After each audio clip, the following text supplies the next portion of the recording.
Hi Sundara Ramireddy from RCP technologies. So ఈ video meant for ఎవరైనా మంచి క్వాలిటీ స్టాక్స్ లేదా ఈటీఎఫ్స్ని తక్కువ రేట్తో బై చేయాలనుకున్న వాళ్ళకి ఇది one of the best international trading strategy అనమాట. పెద్ద పెద్ద పోర్ట్ఫోలియో ఉన్నోళ్ళు ఆల్మోస్ట్ అందరూ ఫాలో అయ్యే ఈ స్ట్రాటజీని మీరు కూడా ఫాలో అవ్వచ్చు. దీన్ని మనం క్యాష్ సెక్యూర్ పుట్స్ అంటారు. క్యాష్ సెక్యూర్డ్ పుట్స్ అనమాట. క్యాష్ సెక్యూర్ పుట్స్ అంటే ఓటీఎం పుట్ ఆప్షన్ అమ్మటం ద్వారా మనం రెగ్యులర్ ఇన్కమ్ సంపాదించుకోవచ్చు అంటిల్ మార్కెట్ డ్రాప్ అయ్యేంత వరకు అనమాట.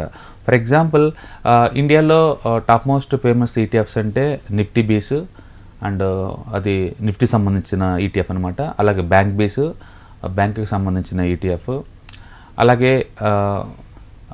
అలాగే డివిడెండ్ ఇచ్చే companies like REC rural electrical corporation 10% dividend ఉంటుంది ఈల్డ్. అలాగే కోల్ ఇండియా 10% డివిడెండ్ ఈల్డ్ ఉంటుంది ఈ పాయింట్ ఆఫ్ టైంలో. ఇలా హై డివిడెండ్ ఇచ్చే కంపెనీస్లో కావచ్చు లేదా ఈటీఎఫ్స్లో కానీ ఈ స్ట్రాటజీ బాగా వర్కౌట్ అవుద్ది. ఓకే, సో ఇక్కడ మనం చేసేది ఏంటంటే ఎవ్రీ మంత్ మార్కెట్కి దూరంగా అంటే ఓటీఎంస్ అనమాట. ఓటీఎంస్ పుట్ని మనం సెల్ చేయడం ద్వారా రెగ్యులర్ ఇన్కమ్ మనం సంపాదించుకోవచ్చు. ఫర్ ఎగ్జాంపుల్ ఇప్పుడు నేను చెప్పిన ఈ ఎగ్జాంపుల్లో నేను బ్యాంక్ బేస్ని ఒక 7% డిస్కౌంట్లో కొందామని ప్లాన్ చేస్తున్నాను. కరెంట్ మార్కెట్లో బ్యాంక్ బేస్ 420 రూపీస్ ఉంది లైవ్ మార్కెట్లో. నేను దాన్ని 490 లేదా 485 దగ్గర బై చేద్దాం అనుకుంటున్నాను. ఓకే, సో మార్కెట్ 490 వరకు పడేంత వరకు, 390 వరకు పడేంత వరకు, అంటే ఇప్పుడు లైవ్ మార్కెట్లో 420 ఉంది, అది 390 పడేంత వరకు కూడా ఎవ్రీ మంత్ నేను లైవ్ మార్కెట్ ప్రైస్కి అంటే కరెంట్ లైవ్ మార్కెట్ ప్రైస్కి దూరంగా 2000 నుంచి 3000 పాయింట్స్ దూరంగా నేను ఎవ్రీ మంత్ పుట్ ఆప్షన్ అమ్ముతాను. ఫర్ ఎగ్జాంపుల్ ఈ పాయింట్ ఆఫ్ టైంలో బ్యాంక్ నిఫ్టీ 41,000 ఉందండి, 41,000 ఉంది. కాబట్టి నేను 39,000 పుట్ ఆప్షన్ అమ్ముతున్నాను. మీరు స్క్రీన్ షాట్ చూడండి, 39,000 పుట్ ఆప్షన్ అమ్ముతున్నాను నేకెడ్గానే. ఓకే, సో దీనికి మీకు అయ్యే ఇన్వెస్ట్మెంట్ 1 lakh ఉంటుందండి. బట్ బ్యాంక్ నిఫ్టీ కనుక ఈ మంత్ అంటే నేను అమ్మింది నెక్స్ట్ మంత్ పుట్ ఆప్షన్ అనమాట, ఈ 1 month లోపు కనుక మార్కెట్ కనుక డ్రాప్ అయితే అంటే మీ ఓటీఎం పుట్టు కనుక ఏటీఎంగా మారినప్పుడు అప్పుడు మీరు బ్యాంక్ బేస్ కొనాల్సి ఉంటుంది. ఓకే, సో బ్యాంక్ బేస్ రఫ్గా 9 lakh అవుతుందండి. అంటే 9 lakh వర్త్ గల బ్యాంక్ బేస్ని మీరు కొనాల్సి ఉంటుంది. ఎవరైతే 9 lakh వర్త్ గల బ్యాంక్ బేస్ని కరెంట్ ప్రైస్ నుంచి ఒక 6-7% డిస్కౌంట్లో కొందాం అనుకున్నారో వాళ్ళకి ఈ స్ట్రాటజీ బెస్ట్ స్ట్రాటజీ అనమాట.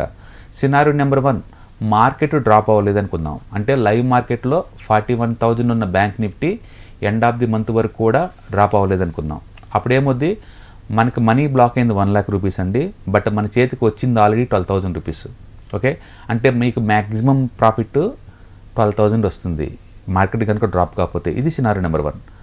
సినారియో నెంబర్ 2, మార్కెట్ కనుక ఎండ్ ఆఫ్ ది మంత్ కల్లా డ్రాప్ అయింది అనుకోండి 39,000 వరకు, అప్పుడు మనం ఈ పుట్ని క్లోజ్ చేయాల్సి ఉంటుంది. మంత్ ఎండింగ్లో మార్కెట్ డ్రాప్ అయింది కాబట్టి మనకి ఇక్కడ 12,000 రూపీస్ ప్రాఫిట్ వస్తుంది. ప్లస్ లైవ్ మార్కెట్లో బ్యాంక్ బీస్ మనకి 6% or 7% డిస్కౌంట్లో కూడా దొరుకుతుంది. అప్పుడు మనం అనుకున్న ఆబ్జెక్ట్ కూడా నెరవేరుద్ది అనమాట. ఓకే, సో అట్లా మీకు డిస్కౌంట్లో ఏదైనా బై చేయాలనుకున్నప్పుడు దూరంగా ఓటీఎం కాల్సిన అమ్మటాన్ని క్యాష్ సెక్యూర్ పుట్స్ అంటారు. గుర్తుపెట్టుకోండి, ఎసెట్ ప్రైస్ కనుక డ్రాప్ అయితే మీరు ఖచ్చితంగా ఫిజికల్ డెలివరీ తీసుకోవాల్సి ఉంటుంది ఈ స్ట్రాటజీలో. అది సినారియో నెంబర్ 2. సినారియో నెంబర్ 3, మీరు ఆ పుట్ ఆప్షన్ అమ్మినప్పుడు స్పీడ్గా మార్కెట్ డ్రాప్ అయింది అనుకోండి స్టార్టింగ్ ఆఫ్ ది మంత్లోనే, మీరు పుట్లు అమ్మటం ద్వారా ఎంతకంత లాస్ అవుతారు. బట్ స్టిల్ ఓవరాల్గా బ్యాంక్ బేస్ డిస్కౌంట్లో వస్తున్నాయి కాబట్టి ఈ లాస్ని అది ఎంతకంత కవర్ చేస్తారనమాట. సో ఏ లెక్కను చూసినా సరే మార్కెట్లో మీరు డిస్కౌంట్ ప్రైస్లో ఏదైనా స్టాక్స్ కొనాలి అనుకున్నప్పుడు ఇది one of the best strategy అనమాట. మార్కెట్ డ్రాప్ కాకపోయినా మనకు పర్వాలేదు, డ్రాప్ అయినా పర్వాలేదు అన్నట్టు నీకు మనీ వస్తూ ఉంటుంది. అందుకని వరల్డ్ వైడ్గా చాలామంది అల్ట్రా రిచ్ పీపుల్ వాళ్ళ సీక్రెట్ స్ట్రాటజీ అంటే ఎవ్రీ మంత్ వాళ్ళు క్యాష్ సెక్యూర్ పుట్స్ అమ్ముతూ ఉంటారు, కవర్డ్ కాల్ స్ట్రాటజీలు అమ్ముతూ ఉంటారు, డివిడెండ్ ఇన్కమ్ మొత్తం ఉంటుంది. అలాగే రెంటల్ హౌస్ రెంటల్ కూడా రెంటల్ ప్రాపర్టీ నుంచి కూడా వాళ్ళకి ఎంతకంత ఇన్కమ్ జనరేట్ అవుతూ ఉంటుంది. అట్లా డిఫరెంట్ వేలో ప్యాసివ్ ఇన్కమ్ జనరేట్ అవుతూ ఉంటుంది రెగ్యులర్గా. సో మీకు కూడా ప్యాసివ్ ఇన్కమ్ మీద ఇంట్రెస్ట్ కనుక ఉంటే, ఓకే, మంచి స్టాక్ మార్కెట్లో ఉన్న స్టాక్స్ని ఈటీఎఫ్స్ని కనుక తక్కువ రేట్ డిస్కౌంట్ ప్రైస్కి మీరు కొనాలనుకుంటే కనుక ఈ స్ట్రాటజీ మీరు అప్లై చేసుకోవచ్చు. ఓకే, ఒక్కసారి మీరు చూస్తే మీకు ఐడియా ఉంటుంది. సో లైవ్ మార్కెట్లో 41,000 ఉన్న బ్యాంక్ నిఫ్టీని నేను 39,000 దగ్గర ఓటీఎం పుట్టి దగ్గర అమ్మేశాను. తద్వారా నేను 12,000 నాకు వచ్చింది అమౌంట్. ఈ పాయింట్ ఆఫ్ టైంలో నేను ఆల్రెడీ 3,000 ప్రాఫిట్లో ఉన్నాను. ఎండ్ ఆఫ్ ది మంత్ వరకు నేను ఉంచుకుంటాను దీన్ని. మార్కెట్ కనుక డ్రాప్ కాలేదనుకోండి, ఈ టోటల్ది నాకు ప్రాఫిట్ అనమాట. మార్కెట్ కనుక డ్రాప్ అయితే కనుక నేను బ్యాంక్ బీస్ని 9 lakh వర్త్ బ్యాంక్ బీస్ని తక్కువ రేటుకి మనం బై చేసుకుంటాను. సో అట్లా ఎవ్రీ మంత్ మనం 5% దూరంగా మనం షార్ట్ చేయడం ద్వారా బ్యాంక్ నిఫ్టీని మనం ఎప్పటికప్పటికే డిస్కౌంట్ ప్రైస్లో బ్యాంక్ బీస్ కొనే ఛాన్స్ ఎక్కువ ఉంటుందన్నమాట.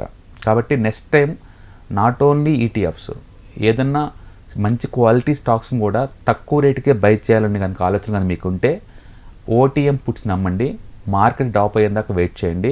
ఆ డ్రాప్ కాకపోతే ఆ మంత్ మీకు టోటల్లీ ఫ్రీగా నీకు ఈ అమౌంట్ వస్తుంది, ఏదైతే ప్రీమియం మీరు కలెక్ట్ చేస్తారో ఆ ప్రీమియం.